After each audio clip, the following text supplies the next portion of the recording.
Welcome to Chillin' 101. We hope this video helps. You need admin rights? If you don't have them, switch accounts now.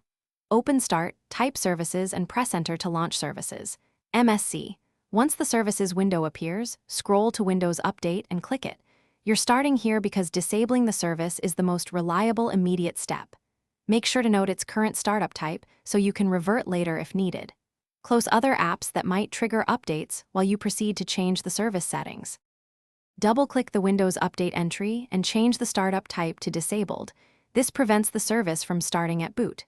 Click Stop to halt the running process and wait until the service status reads Stopped. After it stops, click Apply and OK to commit the change. Once done, verify in the list that Windows Update shows Stopped and Disabled.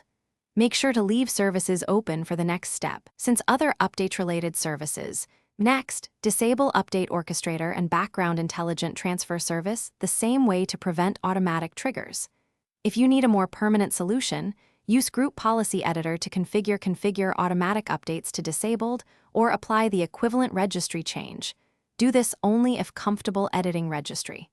Restart your PC and confirm no updates run. If you encounter issues, failed installs, missing drivers, re-enable the services and set startup type to manual, then run Windows Update to restore required patches.